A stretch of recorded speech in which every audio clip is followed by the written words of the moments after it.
Hello everyone, welcome back to Aira vlogs in Kannada. ಎಲ್ಲ ಹೇಗಿದ್ದೀರಾ? I hope ನೀವೆಲ್ಲ ತುಂಬ ಚೆನ್ನಾಗಿದ್ದೀರಾ ಅಂತ ಅಂದ್ಕೊಂಡಿದ್ದೀನಿ. ನಾನು ಸಹಿತ ತುಂಬಾ ಚೆನ್ನಾಗಿದ್ದೀನಿ.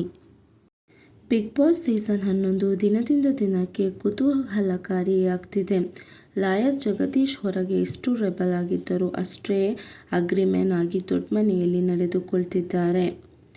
ಅಲ್ಲದೆ ನನಗೆ ನಾನೇ ಬಿಗ್ ಬಾಸ್, ನನ್ನನ್ನು ಹೊರಗೆ ಕಳಿಸೋರು ಬೆಸ್ಟ್ ಇಲ್ಲ ಅಂದರೆ ಅಂತ ಸಿಟ್ಟಿನಲ್ಲಿ ಬಿಗ್ ಬಾಸ್ಗೆ ಆವಾಜ್ ಹಾಕಿದ್ದಾರೆ.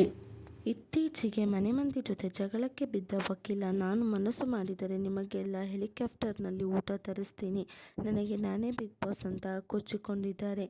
ಈ ಕುರಿತು ದೃಶ್ಯ ಇತ್ತೀಚೆಗೆ ರಿಲೀಸ್ ಆದ ಪ್ರೋಮೋದಲ್ಲಿದೆ.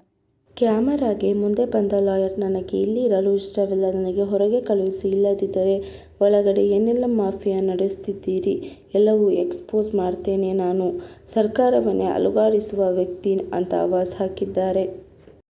ಅಲ್ಲದೆ ಈ ಕಾರ್ಯಕ್ರಮವನ್ನು ಹಾಳು ಮಾಡಿಲ್ಲ ಅಂದರೆ ನನ್ನ ಹೆಸರನ್ನು ಬೇರೆ ಇಡಿ, ನನ್ನನ್ನು ಎದುರು ಹಾಕಿಕೊಂಡು ಕರ್ನಾಟಕದಲ್ಲಿ ಬಿಗ್ ಬಾಸ್ ನಡೆಸ್ತಿದ್ದೀರಾ, ನನ್ನನ್ನು ಹೊರಗೆ ಕಳಿಸಿ ಎಂದು ಕಿರಿಚಾಡಿದರು ಜಗದೀಶ್.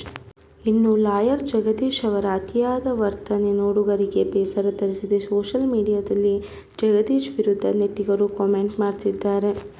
ಜಗದೀಶ್ ಅವರನ್ನು ಬಿಗ್ ಬಾಸ್ಗೆ ಕರೆದುಕೊಂಡು ಬಂದಿದ್ದು ದೊಡ್ಡ ತಪ್ಪು. ಬಿಗ್ ಬಾಸ್ ಈ ಸ್ಪರ್ಧಿಯನ್ನು ಎಲಿಮಿನೇಟ್ ಮಾಡಿ ಆಚೆ ಕಳಿಸಲಿಲ್ಲ ಅಂದರೆ ನಿಮಗೆ ಮರ್ಯಾದೆ ಇರೋದಿಲ್ಲ ಸೇರಿದಂತೆ ಹಲವಾರು ಆಕ್ರೋಶದ ಮಾತುಗಳು ಕೇಳಿ ಬರ್ತಿವೆ.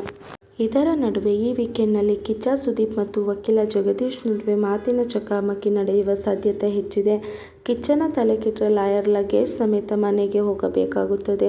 ಆದರೆ ಜಗದೀಶ್ ತಮ್ಮ ಮಾತಿಗೆ ಯಾವ ರೀತಿ ಪ್ರತಿಕ್ರಿಯೆ ಮತ್ತು ಸ್ಪಷ್ಟನೆ ನೀಡ್ತಾರೆ ಎನ್ನುವುದನ್ನು ಕಾಯ್ದು ನೋಡಬೇಕಾಗಿದೆ.